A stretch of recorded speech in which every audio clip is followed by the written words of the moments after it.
आज की कहानी का नाम है चंचला का निर्णय। विक्रम और चंचला दो तोते थे। एक धनी आदमी ने उन्हें पिंजरे में बंद कर रखा था। वह उन्हें अपने घर का आकर्षण समझता था। उसका नन्हा बेटा कुमार इन दोनों पक्षियों को बहुत प्यार करता था और अपना बहुत सा समय उनके साथ बिताता था। वह उन्हें अच्छी अच्छी चीजें खिलाता था। वे तोते भी उस बच्चे से बहुत प्यार करते थे। उन्हें कुमार के साथ खेलना अच्छा लगता था। उन्हें एक बात का दुख था कि वे दोनों दूसरे पक्षियों की तरह आकाश में स्वतंत्र नहीं उड़ सकते थे। एक शाम विक्रम ने देखा कि पिंजरे का छोटा दरवाजा खुला है। वहां से बच निकलने का यह अच्छा अवसर था।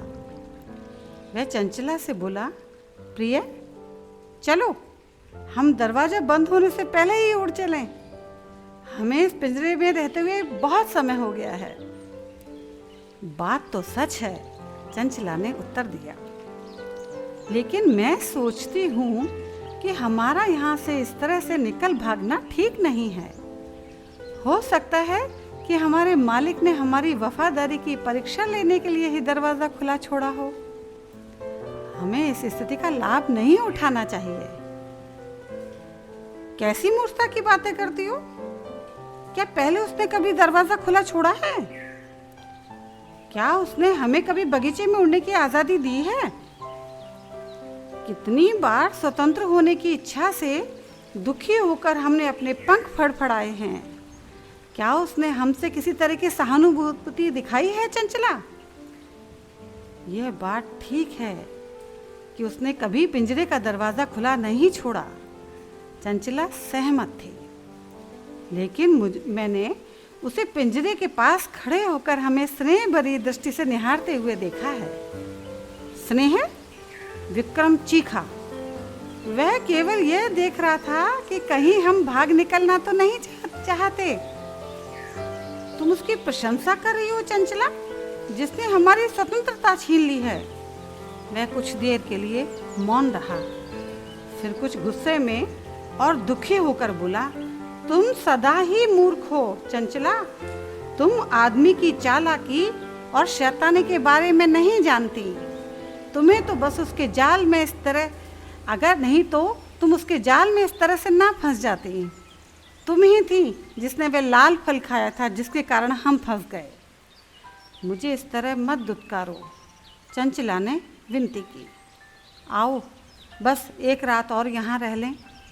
जब सुबह सवेरे मालिक हमारा खाना लेकर आएगा तो हम उसके सामने ही यहाँ से उड़ चलेंगे। तुमसे अधिक मूर्ख कोई नहीं हो सकता। हमें निकल भागने का एक सुनहरा अवसर मिल रहा है और तुम कहती हो कि सुबह तक इंतजार करें। तब मालिक आएगा और झट से दरवाजा बंद कर देगा। मैं अब और प्रतीक्षा नहीं कर सकता। तुम मुझसे ये आशा न करो कि मैं तुम्हारा साथ दूंगा। तुम बेकार हट कर रही हो। विक्रम, क्या तुम मुझसे नाराज हो? क्या मैंने भी कभी तुम पर गुस्सा किया है?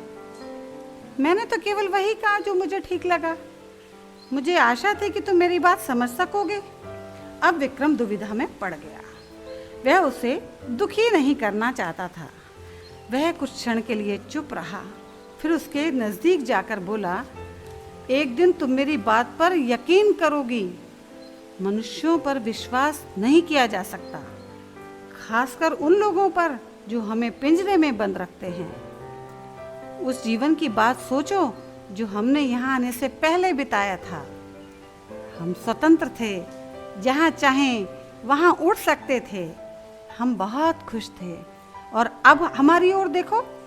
हम ऐसे आदमी की दया पर निर्भर हैं जिसे हम अपने मन की बात समझा भी नहीं सकते। इस पिंजरे में कैदी जीवन से मुझे दुख और दर्द होता है। मैं स्वतंत्रता के लिए तड़पता हूँ। मैं इच्छानुसार घूमना फिरना चाहता हूँ। चंचला ने अनुभव किया कि वह विक्रम को अपनी बात से सहमत नहीं करा पाएगी। फिर भी वह एक बार और कोशिश करना चाहती थी। जो तुम कहते हो वह बिल्कुल सच है, किंतु तुम मेरी बात सुनो। हमें इस स्थान को अभी नहीं छोड़ना चाहिए। मुझे डर है कि यदि हम ऐसा करेंगे तो किसी संकट में फंस जाएंगे। तुम अच्छी तरह से जानते हो कि मालिक का बेटा हमें बहुत प्यार करता है। जब उसे पता चलेगा कि हम भाग निकले हैं तो उसे बहुत दुख होगा। अब तक विक्रम का धीरज समाप्त हो गया था। उसने गुस्से में चीख कर कहा, मैं तुम्हें अंतिम बार बता रहा हूँ कि मैं इसी क्षण जा रहा हूँ। तुम्हारा मूर्खतापूर्ण व्यवहार बहुत सहन कर लिया। अब तुम मुझे कभी नहीं देखोगे। तुम्हारे जैसे पक्षी हमारी जाति पर कलंक हैं। तुम ये कभी नहीं समझ सकोगे तुम्हारा कौन मित्र है और कौन तुम्हारा शत्रु। चंचला को भी क्रोध आ गया। उसने चीख कर कहा, तुम अच्छी चीज देखकर उसे पहचान नहीं कर सकते। यहाँ हमें भरपेट खाना, रहने के लिए सुरक्षित स्थान और एक दूसरे का साथ मिला है, फिर भी तुम भागना चाहते हो। ईश्वर ही जानता है कि आगे तुम्हें किन किन खतरों का सामना करना पड़े। यदि तुम जाना चाहते हो तो जाओ, मैं तुम्हारे साथ नहीं आ रही। हो सकता है खतरे हों, लेकिन उससे क्या? विक्रम ने मुंह तोड़ जवाब दिया। यह तो खतरे का सामना करने के लिए चुनौती है।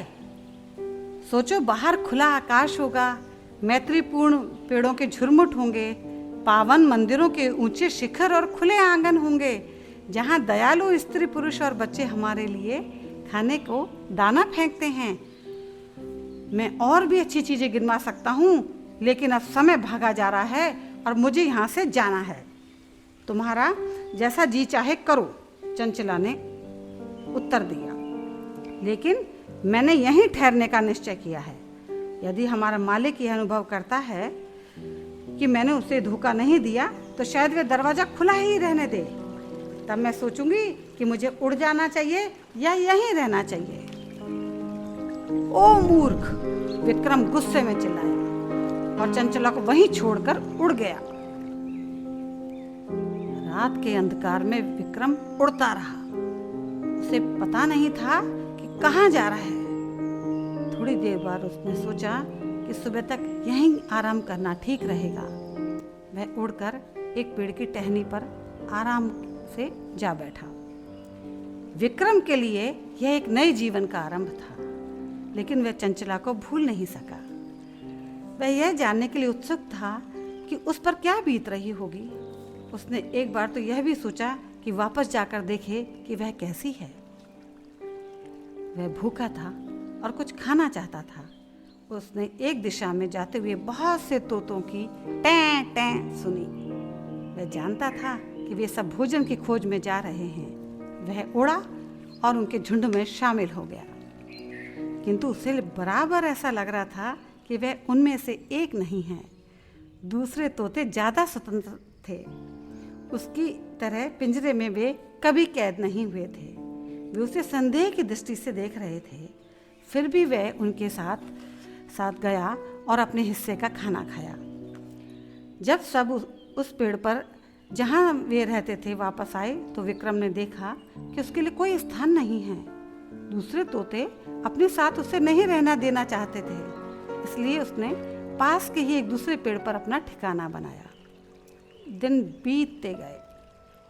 उसे सदा चंचला की याद सताती रही। आखिर उसे उसका साथ न होना इतना खलने लगा कि उसने उसे देखने जाने का निश्चय किया। इस बीच चंचला के साथ क्या घट रहा था? जब विक्रम ने उसे वहां से चले जाने की धमकी दी थी तो चंचला को विश्वास नहीं आया था कि वह सचमुच वैसा करेगा। जब उसने देखा कि वह चला गया है तो वह उसका वियोग न सह सकी। एक क्षण के लिए उसने सोचा कि वह भी विक्रम के पीछे पीछे चली जाए, किंतु उसे पूरा विश्वास था कि उनका स्वामी उसकी वफादारी से खुश होकर उसे छोड़ देगा। लेकिन यह उसका भ्रम था। अगले दिन से उसका मालिक पिंजरे के दरवाजे को और भी कस के बंद रखने लगा। उसने उसे फिर कभी खुला नहीं छोड़ा। वह जब भी पिंजरे में दाना पानी रखने के लिए उसे खोलता तो चंचला पर कड़ी निगरानी रखता। चंचला ने देखा कि उसकी गतिविधियां संदेह की दृष्टि से देखी जा रही हैं। उसने अपने आप से कहा, विक्रम की बात कितनी ठीक थी। क्या मैं उसे फिर कभी नहीं देख सकूंगी? मैंने कैसी मूर्खता की कि उस पर विश्वास नहीं किया।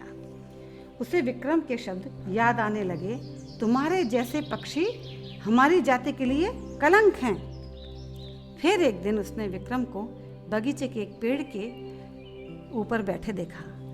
वह पेड़ पिंजरे से बहुत दूर नहीं था। उसने पूछा, प्रिय चंचला, तुम कैसी हो? तुम्हारे स्वामी ने क्या अभी तक तुम्हें नहीं छोड़ा?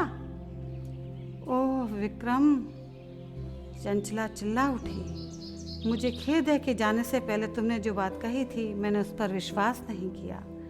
अब लगता है कि तुम ठीक थे और मैं गलती पर थी, लेकिन अब मैं क्या करूं? मुझे पता नहीं चंचला, मैं बहुत अकेला महसूस करता हूँ। मुझे अफसोस है कि मैं तुम्हें छोड़कर चला गया। मुझे लगता है कि मैं तुम्हारे बिना जीवित नहीं रह सकूंगा। मैं नहीं जानती कि अब कभी तुम्हारा साथ दे सकूंगी विक्रम। मुझे तनिक भी आशा नहीं है कि मैं स्वतंत्र हो सकूंगी। मालिक अब इस बात के लिए बहुत सावधान रहता है कि कहीं मैं पिंजरे में से निकल ना भागूं। उसका बेटा ही अब मेरा एकमात्र मित्र है, लेकिन वह मुझे मुक्त नहीं कर सकता। चंचला, मैं भी असहाय हूँ। मुझे तुम्हारी सहायता करने का कोई रास्ता दिखाई नहीं देता, लेकिन हाँ, मैं यहाँ रोज तुम्हारे पास आया करूँगा। उसके बाद विक्रम हर रोज चंचला से मिलने आता रहा। दिन बीतते गए। चंचला की अपने स्वतंत्र होने और विक्रम के साथ रहने की आशाएं समाप्त हो गईं। उसने खाना पीना छोड़ दिया और वह दिन पर दिन कमज़ोर होती गई। वह इतनी कमज़ोर हो गई कि एक दिन पिंजरे में अपने बैठने के स्थान से गिर पड़ी। वह हिल भी नहीं सकती थी। मालिक ने सोचा कि वह मर गई है। उसने अपने नौकर से कहा, उसे पिंजरे से बाहर फेंक दे। कुमार सब कुछ देख रहा था। वह नौकर के पीछे भागा और चंचला को उससे ले लिया। चंचला का शरीर अभी भी गर्म था और दिल धड़क रहा था। वह उसे अपने कमरे में ले गया, एक गर्म कपड़े के टुकड़े में लपेटा और खाना खिलाया। उसे लग रहा था कि चंचला को होश आ रहा है। अचानक वह जोर से चिल्लाई। कुमार डर गया।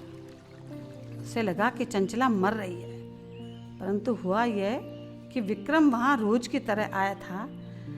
जब उसने देखा कि चंचला पिंजरे में नहीं है तो वह बहुत चिंतित हो उठा और उसने उसे जोर से पुकारा। चंचला ने उसकी आवाज़ सुनी और चिल्लाकर उसका उत्तर दिया। कुमार इस चिल्लाने से डर गया। उसने हल्के से अपने हाथ उसके शरीर पर रखे। चंचला ने अपनी आंखें खोली। कुमार उसे उठाकर बगीचे में ले गया। उसने विक्रम को एक पेड़ पर बैठे देखा। वह उस पेड़ पर चढ़ा और धीरे से चंचला को विक्रम के पास टहनी पर रख दिया। फिर वह लौट आया और वहीं खड़े होकर दोनों तोतों को देखने लगा। विक्रम लपक कर चंचला के पास आया और उसे गर्म रखने के लिए अपने डैनों से ढक लिया। कुमार बहुत प्रसन्न हुआ। वह एक प्याले में खाना लाया और उसे पक्षियों के करीब रख दिया। जैसे ही लड़का धीरे धीरे पेड़ से नीचे उतरा, चंचला फुसफुसाई, कितना अच्छा लड़का है, समय रहते उसने मुझे बचा लिया। सारी रात उन दोनों पक्षियों ने साथ साथ उसी पेड़ पर बिताई। सुबह तक चंचला में शक्ति लौट आई थी। अब वह और विक्रम दोनों खुले असीम आकाश में उड़ गए। चिल्ड्रन बुक ट्रस्ट ने यह सुंदर सी कहानी प्रकाशित की है। इस कहानी को आवाज़ दी है अनुपमा तिवारी ने और ये कहानी लिखी है माया तामस ने। इस कहानी के चित्र अनिल व्यास ने बनाए हैं। इन सभी का बहुत बहुत आभार, शुक्रिया।